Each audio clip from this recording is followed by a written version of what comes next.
Bamboo walk, a serene path, winding through the dense bamboo forest. The rustling leaves whisper secrets of the past, guiding those who dare to listen. Small village nestled deep in Jamaica, a place where time seems to stand still and the vibrant culture of the island thrives amidst the simplicity of life.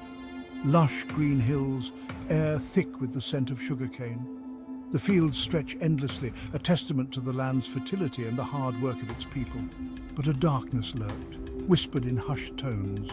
As the sun dipped below the horizon, shadows grew long, and the villagers spoke in low voices of the unseen forces that roam the night. The legend of the River Mumma, a tale passed down through generations, shrouded in mystery and fear. The river, a lifeline for the village, held secrets of its own. A malevolent spirit, they said. The River Mumma, a guardian of the waters, but also a harbinger of doom for those who crossed her. Guardian of the river, protector of the waters. But her wrath, deadly. She watched over the river with an iron will, punishing those who disrespected her domain. The elders spoke of her, their voices filled with reverence and fear. They recounted tales of encounters with the River Mumma, each story more chilling than the last. Long black hair, eyes like black pebbles. Her gaze could pierce through the bravest of souls, leaving them paralyzed with fear. Skin, the color of river clay, teeth sharp and pointed. Her appearance was as terrifying as the legends that surrounded her. They told stories of those who dared disrespect the river, vanished, never seen again. The river claimed them, pulling them into its depths, never to return. The river always claiming its due. It flowed with an eerie calm, a reminder of the power it held and the spirit that guarded it. The villagers lived in harmony with the river, respecting its boundaries and honoring the legend of the River Mumma.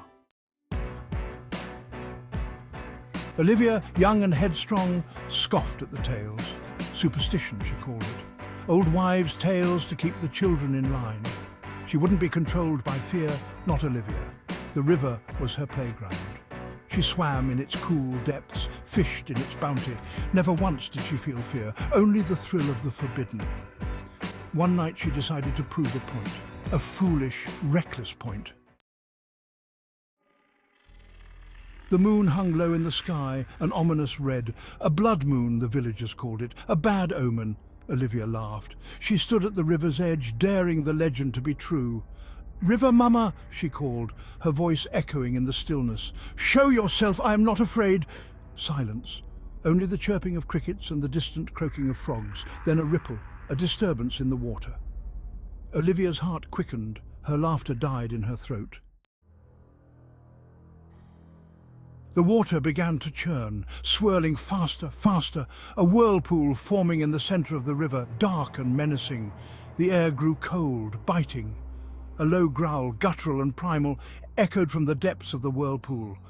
Olivia's blood ran cold. Fear, icy and sharp, clawed at her. This was no game, this was real. The River Mumma was real. She tried to step back, but her feet were rooted to the spot, paralyzed by terror.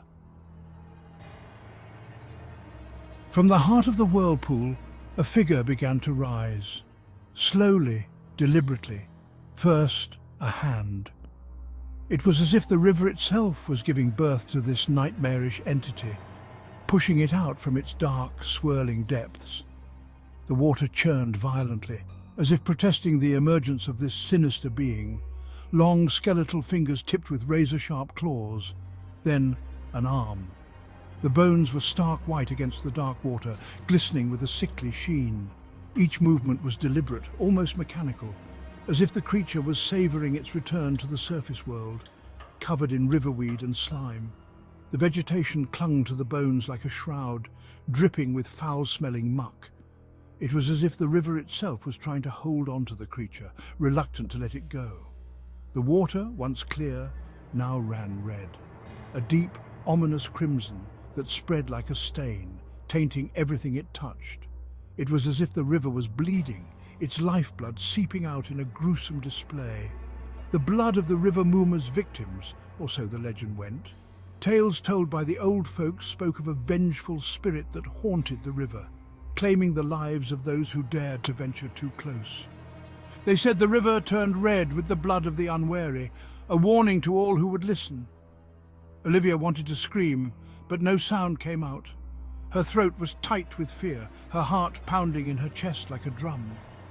She could feel the terror rising within her, threatening to overwhelm her. She was frozen in place, her eyes locked on the horrifying figure emerging from the depths. It was as if she was rooted to the spot, unable to move or look away. The creature's gaze seemed to pierce her very soul, holding her captive with its malevolent stare. The air crackled with energy, thick and suffocating. It was as if the very atmosphere was charged with malevolence, pressing down on her like a physical weight. Every breath was a struggle, the air heavy with the promise of doom. The smell of decay and death filled her nostrils. It was a stench that seemed to cling to her, seeping into her very being. The odor was overpowering, a sickening reminder of the horrors that lay beneath the surface of the river. Olivia knew she had to get away, but her body refused to obey, leaving her trapped in a waking nightmare. The River Mumma rose from the water. Her eyes, black pits, burned into Olivia's soul. Her skin, slick and wet, glistened in the eerie red light of the moon. She opened her mouth, revealing rows of sharp, pointed teeth. A scream escaped Olivia's lips, a primal scream of pure terror. The River Mumma let out a shriek. Not a human sound, but something ancient and chilling. It echoed across the valley, bouncing off the hills. Olivia's scream joined the chorus, lost in the cacophony of the night. Clawing hands of vengeance, the River Mumma lunged. Her long, sharp claws reached for Olivia, her eyes burning with a cold, malevolent fire. Olivia fell back, scrambling away from the river's edge. She stumbled, her foot catching on a root. She fell, her heart pounding in her chest. The River Mumma advanced, her clawed hand reaching out, dripping with the river's bloody water. Olivia closed her eyes, bracing herself for the inevitable, the touch of death. But it never came. The morning after, dawn broke, painting the sky with hues of orange and pink. The river flowed calmly, its surface undisturbed.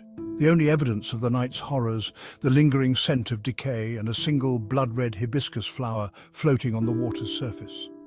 Olivia was gone.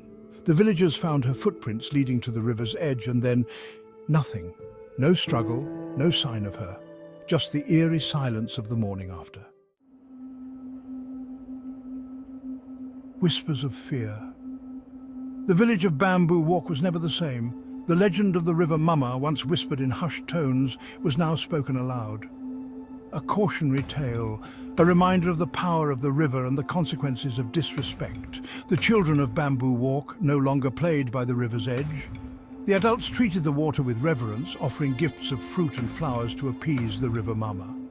Olivia's defiance served as a warning, a reminder that some legends are best left undisturbed. The price of disbelief, the river.